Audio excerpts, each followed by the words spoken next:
ऐसी तिजारत जो मुमताज हुसैन कादरी का खून बहा के की जाए, ऐसी तिजारत जो मस्जिदों से स्पीकर उतार के की जाए, ऐसी तिजारत जो आसिया मलूना को रिहा करके की जाए, ऐसी तिजारत जो रसूलुल्लाह के गुलामों को लब्बैक के नारों के जुर्म में 8-8 लाशें फैजाबाद गिरा के, 34 लाशें कराची से वजीराबाद गिरा के, 4 लाशें हवेलियां गिरा के तिजारत बहाल की जाए। अल्लाह ऐसी तिजारत से मुसलमान को बचा के रखे। ये मैं नहीं कह रहा, इकबाल कह। आज मैं बाबा जी का बयान सुनते आ रहा था तो आपने ये शेर पढ़ा तो मेरा दिल किया कि मैं वही शेर आपसे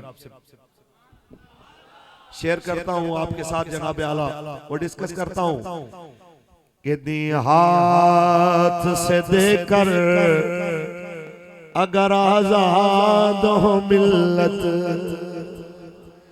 दी हाथ से देकर अगर आजाद हो मिल्लत, है ऐसी तिजारत में मुसलमान का खसारा, है ऐसी तिजारत में मुसलमान का खसारा। और गैरत है बड़ी चीज जहां दे तगदो में पहनाती है दरवेश को ताजे सरदारा। अल्लाह को पामर दिए मोमिन पे भरोसा।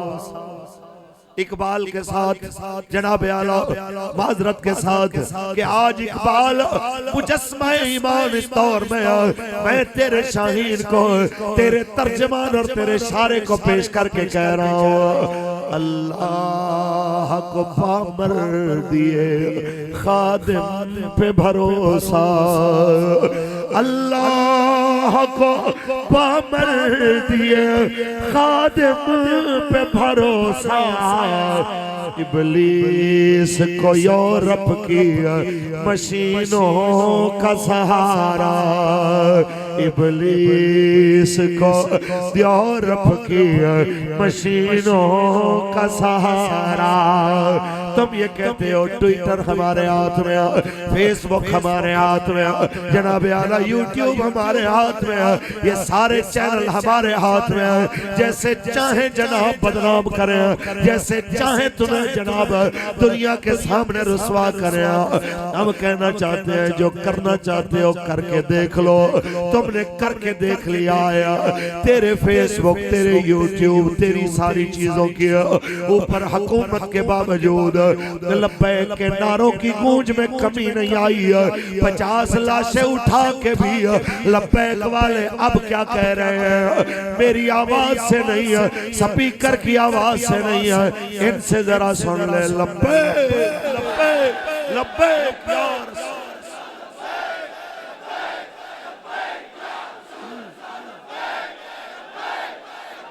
या रसूल अल्लाह, लब्बैक। ताजदारे खत्म नबूवत, ताजदारे खत्म नबूवत। बस इतनी सी बात है। इज्जत ढूंढ रहे हैं कि अमेरिका की चमचागिरी से इज्जत मिल जाएगी, कभी चाइना की चमचागिरी से इज्जत मिल जाएगी, कभी रूस की चमचागिरी से इज्जत। ना ना, इज्जत जब भी मिलेगी दर रसूल से। वलिल्लाहिल इज्जत व लिरसूलिही। इज्जत अल्लाह के लिए, अल्लाह के रसूल के लिए, और इज्जत ईमान वालों।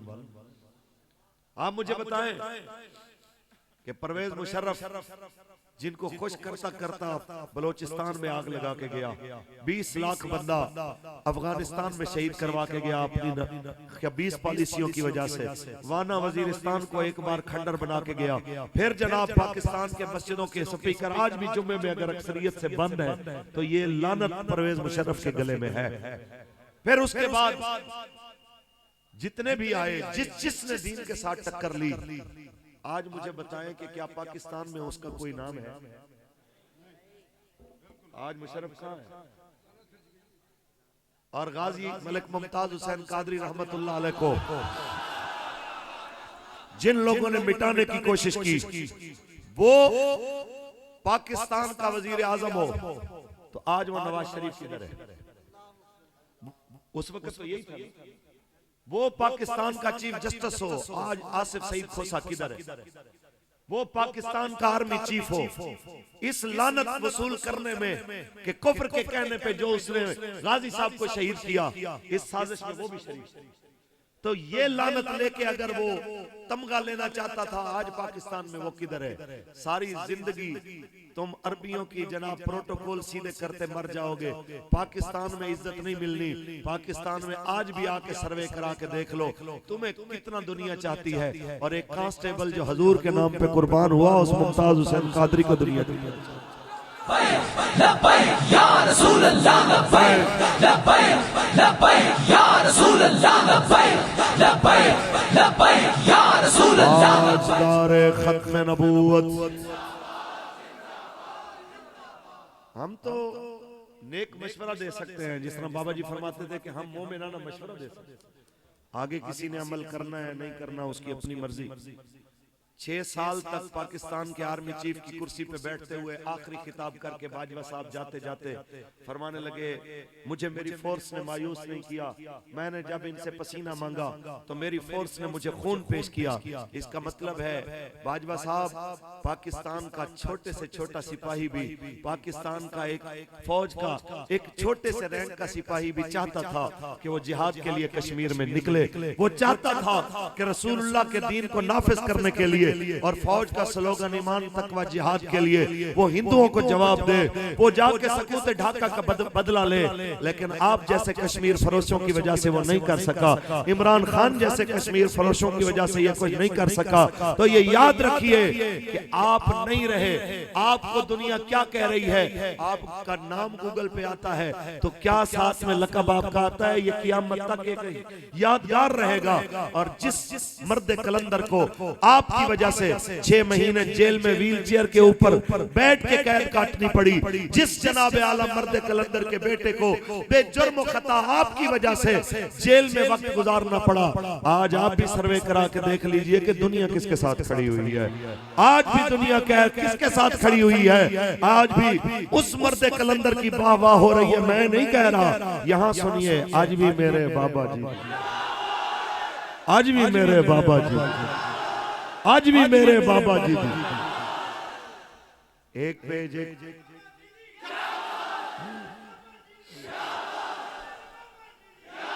हम ये सारी बातें करने का मकसद ये है।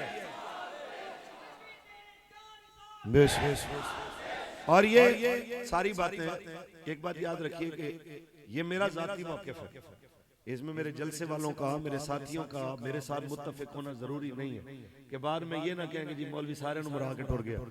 ये इस तकरीर के रिएक्शन का मैं खुद अकेला जिम्मेदार हूँ कि भाई मुमकिन है आपकी राय कुछ और हो, मेरे साथ मुत्तफिक ना हो, ये जरूरी नहीं। चलिए जी, हम सिर्फ ये सारी बातें सुना के इतनी लंबी चौड़ी तमहीद बांधने का मकसद ये था कि हमारे नए नए हाफिज जी आए हैं, नए नए शाहजी आए हैं, तो हम उन्हें कहें कि शाहजी आप मेहरबानी कीजिए कि आप उन कामों से बचे रहिएगा जो पिछले काम करके तो जिल्लत कमा के गए हैं। तो हम आपको बाबा जी की सुन्नत पे अमल करते हुए मोमिनाना मशवरा दे रहे हैं कि आप ऐसा काम कोई ना कीजिएगा, क्योंकि कौम अब ये नहीं सुनना चाहती कि आप हाफिज हैं, कारी हैं, मौलवी हैं, क्योंकि आपसे बड़ी दाढ़ी वाले और पगड़ी वाले नूरुल हक कादरी जैसे भी हमने मौलवी देखे हैं। लिहाजा हमें हाफिज कारी की बात ना बताएं, हमें ये बताएं कि आपने नामोस रिसालत के लिए क्या किया। हमें ये करके दिखाएं कि आपने पाकिस्तान में निजाम मुस्तफा के लिए क्या करना है। आपने पाकिस्तान की शहरा कश्मीर उसके छिन जाने के ऊपर क्या एक्शन लेना है, इस पे कुछ काम करें ताकि कौम आपके साथ खड़ी हो। और अगर आपने यूं ना किया, बल्कि ये जो तौबा आजकल चल रही है, अल्लाह आपको इस पे इस्तिकामत नसीब फरमाए, क्योंकि आजकल भाई लोग कह रहे हैं कि हमारा सियासत से कोई ताल्लुक नहीं, आज के बाद हम पक्के पक्के इससे किनारा कश हैं। आप दुआ करें, मस्जिद में बैठे हैं, अल्लाह ताला इन्हें तौबतन नसूहा की तौफीक अता फरमाए। अल्लाह बख्शा चोरियों से, नताइज बदलने से इन्हें आइंदा इनकी हिफाजत फरमाए, और अल्लाह ताला इन्हें उस तमाम बुरे रस्तों से बचाए जिसपे इससे पहले चलते रहे हैं, और हजूर के दीन को तख्त पे आने के लिए तमाम रस्ते मेरा रब हमवार फरमाए। वरना शाह जी एक बात याद रखिए, कौम ये नहीं पूछेगी आप क्या थे क्या नहीं है। इकबाल कहते हैं यूं तो सैयद भी हो, मिर्जा भी हो, अफगान भी हो, यूं तो सैयद भी हो, मिर्जा भी हो, अफगान भी हो, तुम सभी कुछ हो, बताओ तो मुसलमान भी हो। अच्छा मैं ये शेर दोबारा पढ़ता हूँ, इससे पहले मुझे एक बात याद आ गई।